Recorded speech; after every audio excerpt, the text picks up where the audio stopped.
Steve Robbins here.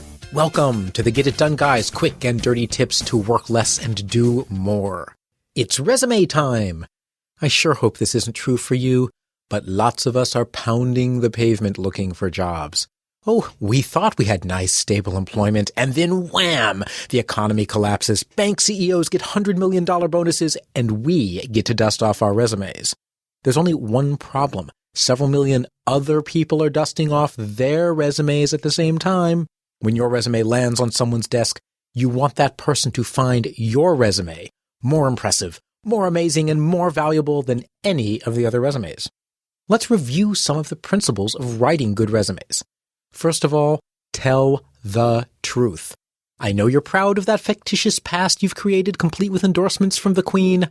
Drop it. Tell the truth. Lots of people lie on their resumes, and they often get found out. Even if it takes decades to discover the lie, you can get fired for it. And besides, it's just plain wrong. You wouldn't be happy if they lied about the salary they were going to pay you, would you? Lead with specific action verbs. Listen to these. I worked on the hovercraft system. And designed, tested, and deployed hovercraft system. The second is much stronger. It starts with action verbs that are much more specific than worked on. Since the subject of virtually every sentence in a resume is I, you can leave it out and go straight to the exciting verbs. If your actions led to impressive results, put those first. You're being hired for your results. Your work history only matters because it tells the reader a credible story about why they should believe you can produce those results. So, when they're impressive, lead with the results.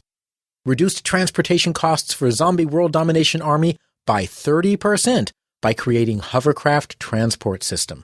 Designed, tested, and deployed hovercraft transport system. By the way, if you want tips for cover letters, I created an audio program several years ago where I walk through a real cover letter and rewrite it. The link to listen will be in this episode's transcript. You must write your resume yourself. How do you create a truthful, action-oriented, results-driven resume? You could ask your parents, or your husband, wife, significant other, or polyamorous family unit. But they'll only step in to save you if they're emotionally codependent, neurotic people savers like me. If, however, their therapy worked, and they're now sane, functioning, independent human beings, they may say something enlightened like, write your own resume, buckwheat. And so you shall. Use your to-do list to write your resume. So where do you find a list of the amazing things you've done in convenient verb form? Simple. Your to-do list. If you don't have one, well, you're out of luck. But if you do have one, there's no better place to look for a specific list of every action you've taken for the last forever months.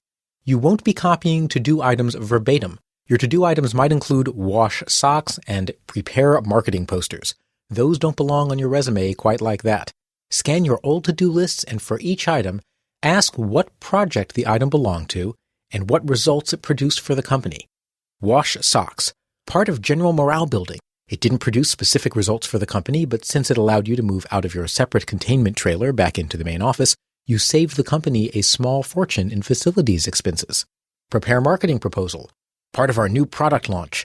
We made $50,000 on the first day alone when we stood on the street corner and gave people free samples. They loved the little bags the samples came in. No need to tell them those were my old, but washed, socks. When you've scanned several lists, you'll have a general idea for what goes on your resume. Discard the things that are too small or too marginal. For instance, the socks. I'm not saying you have small feet, but even big feet aren't a big deal on a resume. But the marketing launch, that's another issue. Remember that you'll start with results first, backed up with your specific actions. Made first-day sales of $50,000 through new product launch. Prepared marketing posters. Created innovative recycled product packaging, lowering packaging costs, and contributing to our green initiative. Save your to-do lists. In the unlikely event you don't already do this, set up a file for your old to-do lists, and at the end of the day, toss your to-do list in that file instead of throwing them away. Or if you use a bound organizer system, save your old volumes so you can review them for resume purposes. Once you've converted a list into resume material, you can throw away the list.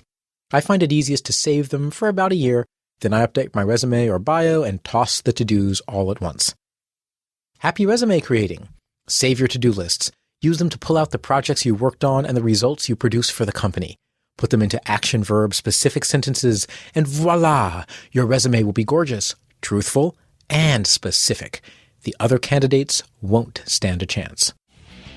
This is Steve Robbins. Find this episode's transcript with a link to the cover letter audio at getitdone.quickanddirtytips.com.